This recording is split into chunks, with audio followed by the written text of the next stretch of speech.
Secretary Hegseth, thank you so much for Thank you spending some time with us. We all miss you on our screens all the time. How has this been? This has been a big career change, but you are serving at such an important time right now. Well, it's the honor of a lifetime. It really is. And to get a chance, I mean, I wish everybody could have an opportunity at the cabinet level to watch how President Trump operates, how he truly puts America first in every scenario and looks at problem sets from a totally different direction. My job is to revive the warrior ethos inside the military, get back to basics.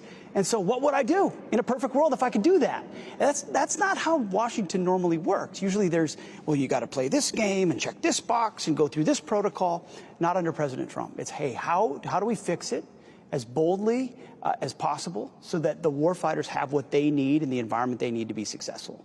Thinking tactically, operationally, and strategically. And when you look at what the president's accomplished in just 150 days, he's set the tone for a whole different ballgame for America first. And it's really been an honor to be a part of it. You moved your whole family here. And what I think a lot of us in our family realize is that when you have one person who serves, it's not just that person, it's kind of the whole family. Well, and it's been a family thing from the beginning. I couldn't do this without my wife. She's been right there by my side. She's been my rock. But then also, the kids don't know what to think of it, right? They're, I'm just dad to them, but they get to see some neat things. And I hope what they're exposed to inspires them. That's really what I don't want them to think it's so cool they get to see this or ride on this. I want them to see the courage and the honor and the commitment of the men and women who serve. We've seen you at so many different opportunities out working out with the troops there, side by side with them. What kind of feedback do you get from them when you're out there doing that? That's amazing. You get honest feedback. Yeah. Which is exactly what I want. Right. It wasn't that long ago that I was in their shoes. Feeling like someone like the Secretary of Defense or the Secretary of the Army, they're so detached they can't understand. And I've tried to close that gap. So I decided to join the Secretary of Defense during one of his workouts with troops at Fort McNair in D.C. You've been absolutely killing it. And I said, I can't come here to Fort McNair without a workout with you. So we're going to do a workout. And you guys have changed the standards for the military. That was something when you came in, you talked a lot about. Tell me about that and why that was important to do. We're trying to set the standard and raise the standards, right? I mean, one of the most basic things you can do in the military is do PT in the morning. Yeah. And that's what we're trying to do, get back to basics. And that's why we do this when I travel around. I do PT with the troops all the time. Yeah, we love seeing you do it. If I could do it, you can do it. Because, carrying a rucksack or carrying an artillery round or carrying your buddy across the battlefield, it doesn't matter if you're a man or a woman. You just need to be able to meet the standard. And so I have a feeling, you guys watch, come on. She's going to meet the standard. I'm going to struggle today. That's okay. That means we have high standards. Okay, see, you guys are more experienced with this thing than I am. Oh, good. I got one more.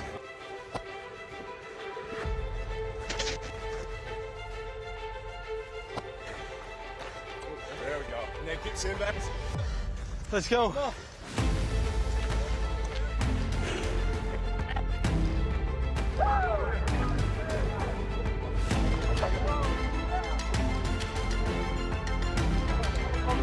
Week one year. Go.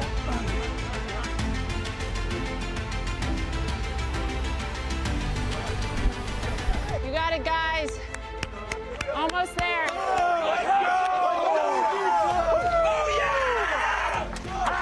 Nice, guys. Oh, my God. That was a serious workout. We have upped the standards in the United States military as far as I'm concerned. That was amazing. Thank you, guys. Incredible. From the top of the Defense Department, thank you for everything you guys do. The absolute best of the country. You know this. The best America has to offer, give up some of the best years of their life to serve our country. So I want to pass my gratitude to you. From President Trump, from your Commander-in-Chief, he always wants me to tell you that he has your back all the way. Our commitment has been clear from the first minute.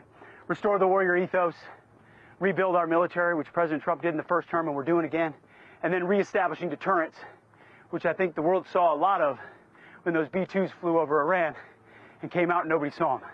And we put an end to the Iranian nuclear program. You should be proud of that. I'm proud of that. Our country should be proud of that. And after that military success in Iran, I wanted to find out what it was really like behind the scenes. So maybe walk us through what you can of this mission, why it was so significant symbolically and tactically overall, because it was so impressive, I think, to the entire world. Well, it shows you the skill and capabilities of the United States military. And yes, it was an attack on Iran's nuclear sites, which they refused to give up through negotiations. But the rest of the world paid attention too. Other countries noticed exactly what America can do, that we can fly halfway around the world. Nobody knows about it. And an enemy, which, until recently was quite capable, didn't see it and couldn't shoot at it, and their nuclear facilities are destroyed, and our bombers land right back in Missouri 36 hours later. It is one of the most brilliant efforts in our military history. All the love and credit goes to those in uniform who pulled it off. But again, our commander-in-chief set the tone, and now we've got a whole different set of opportunities. You got to see him in a moment that maybe none of us ever will. In this critical time, in the Situation Room, how was that? Watching President Trump make those decisions reveals yet again the core that everybody knows and loves about him, which is he puts America and Americans first. He wants to know the risk level of that mission. He wants to know how long it will take. He wants to know how many men and women it'll affect. When we thought the strike was going to happen on one of our bases, we had already done everything we could to minimize the manning on those bases, to say we don't want any U.S. casualty. And he said, I want more people off that base. I want every person except the folks shooting the Patriot missiles off that base, because I don't want a U.S. casualty. Once he makes that call, because he knows it's in the best interest of the country, it gives you the clarity to say, okay, let's execute.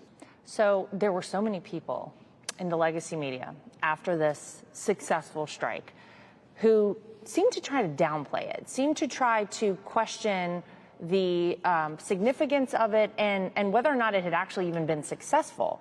What did you make of that? Well, with every passing day, we're seeing more and more reflections, which we can't reveal, but that indicate with an even greater assessment that we know how devastating the attack was on Iran's nuclear capabilities. It didn't surprise, I know it doesn't surprise you. It's like TDS is in their DNA. They are so deranged by President Trump that they have to find a way to try to undercut him. The media stared at the 3 holes on top of Fordo and said, well, look at those small, without understanding the devastation underneath, which is why I said if you want an assessment, you're going to need a big shovel, because you're going to need to go deep under that mountain to look at what actually happened. So a little bit of taking a little patience. Assessing the actual data is what this moment should be. But President Trump's instinct at the beginning, based on his understanding of what those weapons could do and that they were delivered properly at the right place, he said those places were obliterated, and he was right. The B-2 pilots and the crew. People want to know, can you tell us anything about the crew? We know one of them was a woman.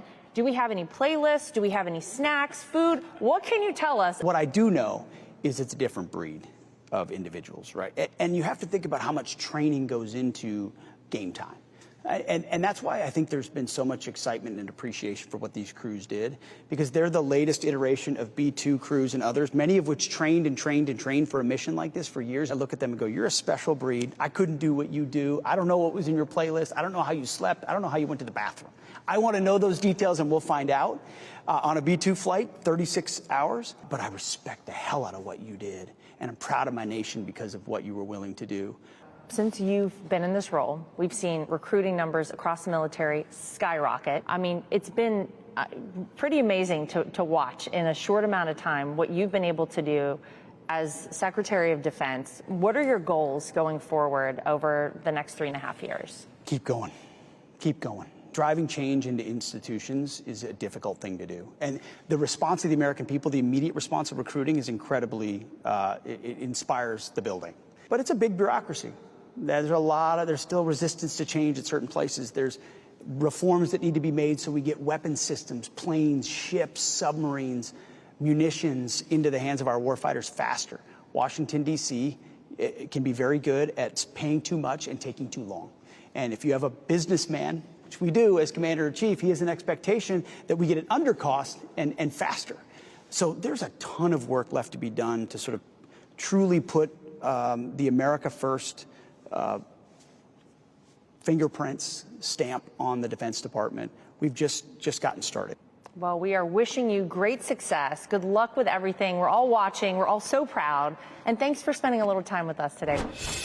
Hey, Sean Hannity here. Hey, click here to subscribe to Fox News YouTube page and catch our hottest interviews and most compelling analysis.